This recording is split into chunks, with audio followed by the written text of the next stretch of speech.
Kakapasok lang good news, Mindanao, grabe ka. Duterte panalo lahat, kalaban iyak na. Ayan, Duterte panalo. Ibig sabihin sa Mindanao. Sa Mindanao to. Eto, syempre itong balitang ating matutunghayan ngayon ay nagmula kay Pinas News Portal. At ito po ang inyong lingkod na si BT na magbibigay ng reaksyon at komento dito sa video na ating matutunghayan ngayon. At huwag na natin pagtagalin at sabay-sabay na natin panoorin ang laman ng video na hatid sa atin ni Pinas News Portal at bibigyan natin ng reaksyon ang balitang ito. Pasok! Pag-usapan natin ngayon Ayun. ang resulta ng botohan ng mga senador sa Mindanao. Ayan. Siyempre, bago natin simulan ang video ito, nais ko nga pala magbigay ng credits dito sa boses na madidinig natin ngayon at bibigyan ng reaksyon walang iba kundi si General Macanas. Siyempre, supportahan natin niya si General Macanas, the General's Viewpoint. Ayan Ngayon, alamin naman natin ngayon ang botohan na nangyari sa Mindanao. Ayan. Siyempre, ako interesado din akong malaman talaga yan Kasi 'di ba, alam natin, malakas ang mga Duterte sa Mindanao, 'yun ang sinasabi, no? Pagpatuloy natin. Okay. Buong Kapuluan lang muna. Buong Mindanao lang. Kanina, mga alas 5, madaling araw, nag-text sa akin yung kaibigan ko na retired general, na subscriber ko. Sabi Okay. niya, sa Northern Mindanao at Davao provinces, pasok lahat, Duterte 12. Galing ng endorsement ninyo. Ang galing daw namin nga nag-i-endorse. Kaming mga DDS vloggers. Okay. Sabi ko lang naman salamat sir. So, tuwan-tuwa ko dahil Northern Mindanao, nandito ako sa Northern Mindanao, Davao Region, wow, pasok lahat ang Duterte 12. Hindi ko pa nakita yung mga number of votes. Kaya lang dahil ito, retired general ito, I'm sure na hindi siya magbibigay sa akin ng information na unverified.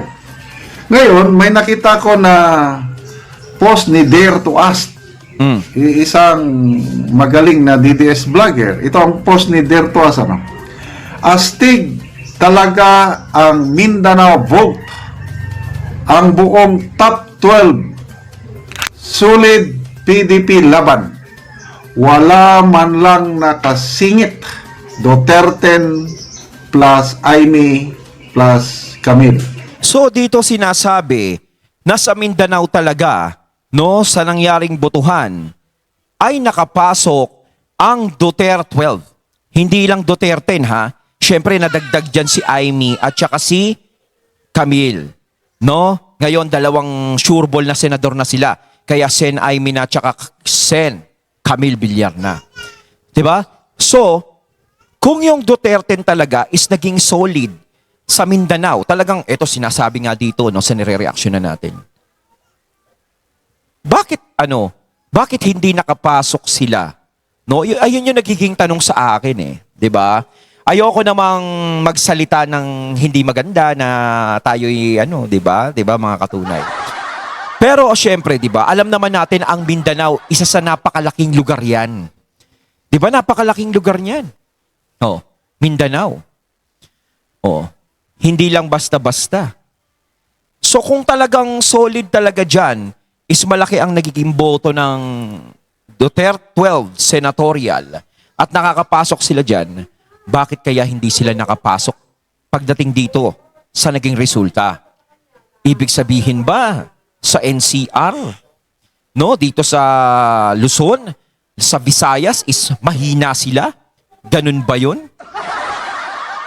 Kasi, alam nyo sa akin ako gusto ko talaga, isa dyan sa makapasok din, si Attorney Vic. Kasi si Attorney Vic, tingin ko, kala ko mananalo Ang laki ng kumpiyansa kung mananalo si Attorney Vic Rodriguez. Pero bigla akong nagtaka syempre, hindi nanalo si Attorney Vic. Diba? Nakakagulat. Kung sa exposure lang si Attorney Vic, talagang kilala si Attorney Vic, hindi na kailangan magpakilala ni Attorney Vic 'Di ba? Simula pa lang ng administrasyon ni PBBM, hanggang ngayon na umalis siya kay PBBM at sumama na siya sa mga Duterte. Nakita naman natin talaga si Attorney Vic, talagang kung sa exposure lang, is kilala na siya. At isa pa, alam naman natin yung mga adhikain na pinaglalaban ni Attorney Vic. 'Di ba? Napakagaganda ng mga adhikain na gusto niyang mangyari. Pero ako nagtaka talagang hindi siya nakapasok. Ayoko naman bigyan ng masamang kahulugan. Pero kung ganito yung nadidinig natin na, ba't sa Mindanao, ang laki-laki pala ng boto nila. Halos talagang walang nakakalusot. Bakit ganun? Bigla silang nawala. Ibig sabihin, sa Visayas at Luzon, parang hindi sila binoto. Ganun ba yun? Parang ano? Di ba? Pero ang alam ko kasi sa Luzon, Visayas, nandoon pa rin yung suporta ng mga tao sa mga Duterte. Nakikita natin kung sino-sino yung mga sumusuporta talaga. Halos napakarami pa rin. Siguro, yung talagang popular lang talaga, yung nanalo, yung talagang naiboto. No? Pero kung ito nga yung sinasabi natin, kung titignan natin talaga doon sa mga tumatakbo, kung titignan natin talaga yung mga backgrounds nila, is talagang si Attorney Vic talaga, isa sa fit na fit talaga sa Senado talaga.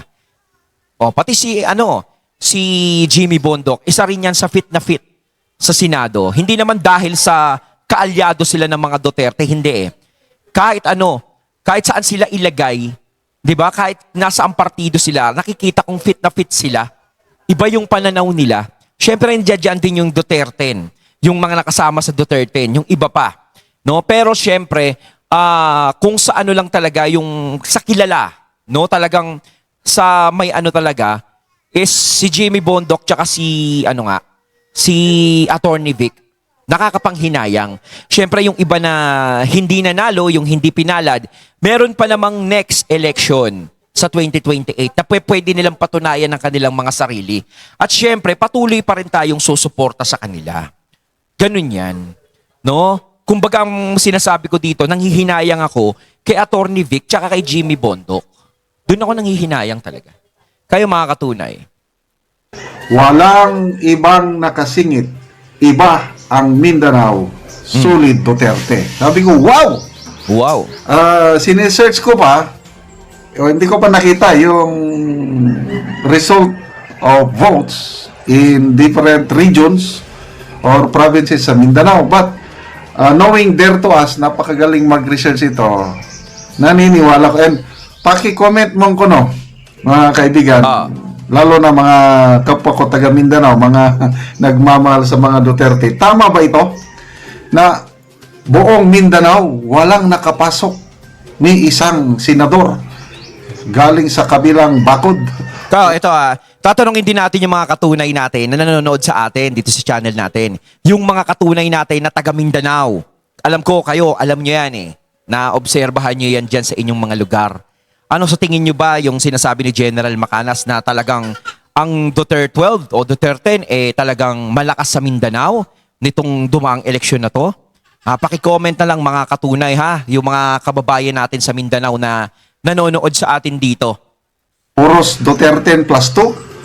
Ang galing naman. Sus! So, salamat sa mga bumoto ng Duterte plus 2 o Duterte 12 dito sa Mindanao. So, ano ibig sabihin nito? Kung sa Cebu pa, yung suspended Governor Gwen Garcia, ayaw niyang umalis, Bigay sila ng mga tarpaulin. Cebu is Garcia Country. Napatunayan ba nila na Garcia Country ang Cebu? Natalo sila. Wala bago na yung dyan. Bago na yung namumunong governor dyan. 'Di ba? Napalitan siya. Doon talaga pinatunayan pa rin yung Duterte power pa rin talaga. Hindi talaga, 'di ba? Sa nangyari, no? Diba, binira niya kasi yung mga Duterte. Isa rin siya kasi bumire. Yun ang naging resulta. 'Di ba? Kaya nakita naman natin, 'di ba, yung mga naging kalaban ng mga Duterte, yung mga kumalaban sa mga Duterte, yung iba talaga ay natalo talaga nitong dumaang eleksyon. Pero meron pa ding mga nakapasok. 'Di ba, meron daw siyam na prosecutor na diyan sa Congress na tatayo laban kay VP Sara. So ang ibig sabihin nun, 'di ba? Meron pa ring natitira na maaari na kumalaban kay VP Sara at mag-usad ng impeachment na yun. 'Di ba? So parang nagdedelikado pa rin si VP Sara sa lagay na to. Pero syempre, ibig sabihin, meron siyang laban eh. Pero, di ba, sa kabilang banda, meron pa rin siyang laban dahil alam natin na yung mga senador naman, dito naman sa Senado, is nakapasok yung 5. Yung 5 na kaalyado ng mga Duterte. Nandiyan si Kong Marcoleta, si Senator Bongo, si Senator... Ay, ba't Kong Marcoleta ba? Sanayin na nga natin sa Senator Marcoleta. Ayan Ayan, si Senator Marcoleta, Senator Bongo, Senator Bato, Senator Camille, Senator Aimee. 5 na. Siyempre, meron pa ding diyang iba na mga nakaupo sa Senado na alam natin nakakampi ng mga Duterte. So, dito pagdating sa Senado is hindi tayo mangangamba. Ewan na lang natin pagdating kay Cheese. Doon lang naman tayo nangangamba pa rin. No? So, wala na. Ending na ang Garcia Country sa Cebu. Wala na. Pambari 4. So, ito ngayon dahil Duterte 12 nanalo lahat. Pwede bang sabihin na natin na Mindanao is a Duterte country? I'd like to make it clear. Hindi yung ihihiwalay ang Mindanao. Ayoko. Pwede rin tawaging Mindanao Republic but hindi pwedeng ihiwalay. Kasi Wag nang ihiwalay ang Mindanao kasi talaga, 'di ba? Luzon, Visayas, Mindanao, talagang magkakadugtong talaga. No, mas maganda kung yung Mindanao, ganyan na lang, Visayas, Luzon, 'di ba? Magkakasama pa rin, wag maghihiwalay. Ako mag-anak ko nasa Luzon, ayokong mahiwalay. So, intact pa rin ang Pilipinas. Kaya lang, yung allegiance, yung loyalty, yung support, tayong mga taga Mindanao, we should be very proud sa ating boto. Nagkaisa po tayong taga Mindanao na ipinakita natin ang ating pagmamahal, ang ating suporta kay Tatay Digong at ang kanyang team. Yung tinawag nila nga Team Suka. Di ba? Yung Team Suka na tinawag nila is kahit papaano ay may nakapasok na 5. Di ba? Kahit papaano may nanalong 5. Pero syempre sa ibang mga kababayan natin, nagsisilbi pa rin pala isipan. Hindi lang ako yung nagtatanong kung bakit si Attorney Vic ay hindi nanalo nitong eleksyon na to. Marami ding mga kababayan natin ang nagtataka kung bakit si Attorney Vic ay hindi nakapasok. Dahil talagang marami talagang sumisimpatya rin kay Attorney Vic eh. Pero si Attorney Vic, alam ko kung natalo siya ngayon, alam ko na si Attorney Vic hindi pa natatapos dyan ang kanyang misyon. Sigurado yan. At alam kong magpapatuloy pa rin yan si Attorney Vic. At sa susunod na elections yan. Sa susunod na eleksyon, Attorney Vic, at syempre doon sa iba na Duterte na hindi pinalad na manalo ngayong eleksyon. Syempre, may pagkakataon pa na para patunayan ang inyong mga sarili para ipakita sa mga tao na kayo ay karapat-dapat sa kanilang mga boto. Meron pang 2028. Di ba mga katunay? Meron pa sila. Hanggat may buhay, may pag-asa. Basta patuloy nyo lang ipakita. Di ba? Patuloy nyo lang ipakita sa taong bayan na kahit wala kayo sa Senado, patuloy pa rin kayong naglilingkod sa taong bayan at tumutulong sa inyong mga kasama. Di ba? Sino ang mas astig? Ang Team Suka o sino Suka? I-connect natin ito sa survey ng Pulse Asia. Malakas ang Team Suka. Di ba? Number 1 si Bongo. Kita nyo naman, pati si Bato de la Rosa, Senator Bato. Pangatlo. Di ba? Survey ng Pulse Asia, yung trust, approval rating, something like that.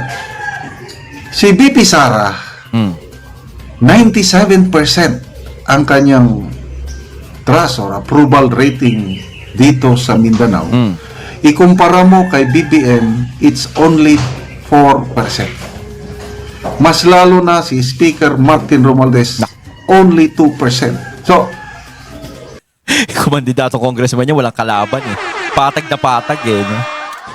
Itong survey ng Pulse Asia, i-relate mo ngayon dito sa resulta ng midterm election sa senator, ay talagang Duterte country ito. Kaya no wonder, kita nyo, nung malapit ng eleksyon, hindi na nagpunta ang alyansa dito yung as a whole. Minsan lang sila nag-campaign as a whole, yung kung hindi ako magkakamali, February 15 sa Davao del Norte. Tandang-tanda ko yan dahil after Valentine's. Tapos ang mga pulis, pinasuot ng pula. Pina-attend sa mga nagrally para pampadami. So parang alam na naman nila sa sarili nila na talagang etong Mindanao talaga ang karamihan dito maka Duterte. Meron nga ako nakita nun sa interview na nagsalita, hindi lahat ng tao rito maka Duterte. Parang syempre hindi ako naniniwala din doon, no, na sinasabi niyang hindi maka Duterte. Siguro meron naman talagang hindi maka Duterte, pero talagang mas lamang pa rin yung mga taong maka Duterte dyan sa Mindanao.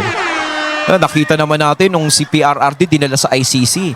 'Di ba? Nakita natin yung mga nagrarally para kay PRRD dyan sa Mindanao is napakarami. 'Di ba? At saka si PRRD, ang laki ng nagawa dyan sa Mindanao. Lalong-lalo na sa Marawi, yung naging Marawi Siege. Ang laki ng nagawa ni PRRD doon. 'Di ba? Nalutas niya yung problema na yun. Paano kung ibang mga presidente nakaupo doon? Ano ang gagawin doon? Kita nyo naman. Wala, ang pagpunta nila after that, wala na. Kasi nung kinidnap nila si PRRD, naramdaman na nila ang hagupit ng taga Mindanao. Grabe. Madami talagang nagalit Alam mo, sa totoo lang ang laki ng naging epekto nun sa political career nila. Yung pagkakadala kay PRRD sa The Hague, sa ICC. 'Di ba? Yun yung pinakamalaking pagkakamali, yung moves na ginawa nila na hindi dapat nila ginawa. 'Di ba? Yun yung naging meet Again, palagi kong nababanggit ito sa aking vlog, yung bugso ng damdamin ng taga Mindanao. Specifically, Cagayan de Oro City. March 11 ng gabi, nag-ipon-ipon ang mga Duterte supporters sa Gaston Park. Lumapit, sumigaw yung isang tao, I love BBM. Bugso ng damdamin, galit, pagkadismaya, and everything. Dinumog, kinulatan nila, which is Nabalitaan wrong. nga natin yun. Mali yun. I do not agree with us. Kailan nangyari na? Kasi doon mo- kahit pa paano kasi mali din naman yung sumigaw ng ganun.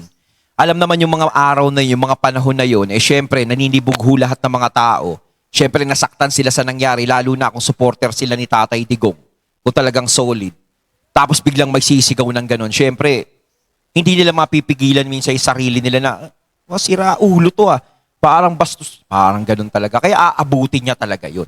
Dapat hindi na lang siguro siya nagsalita. Although mali naman talaga yun na manakit. Pero syempre, kapag ikaw talaga, yung talagang damdamin mo, syempre nga, parang na-depress ka na sa nangyari, tapos ganun pa yung gagawin. Diba? Minsan hindi mo na mapipigilan yung sarili mo. Makita yung bugso ng damdamin ng mga taga Mindanao, yung nagmamahal kay Tatay Digong. May nakita pa ko, Muslim classroom students, mga Muslim students. I don't know kung sa Mindanao ba yan o basta. Siyempre, Mindanao, biyara, puros Muslim Yung isang Muslim student, babae, sa classroom, mayroong picture ng Pangulong Marcos doon. Tumuntong siya sa lamesa ba? Tinanggal. Pinunit. Ayun. Bisayang pinunit. Ano bang ginanon? Ginanon niya ang mukha ng presidente. Ganon kagalit ang mga taga Mindanao sa ginawa nila kay Tatay Digong. Kaya ito, nagsalita ang taga Mindanao, hagupit ng taga Mindanao, galit sa administrasyong ito sa ginawa ninyo sa aming minamahal na Tatay Digong. Kaya lumabas sa resulta ng eleksyon na to, talagang lamang yung mga Duterte 12, no? Lamang yung Duterte 12, no? Pero talaga nakakalungkot na naging resulta talaga is hindi pa rin nakapasok ang iba sa Duterte 12. 'Di ba? Parang ang pito yung nawala sa kanila.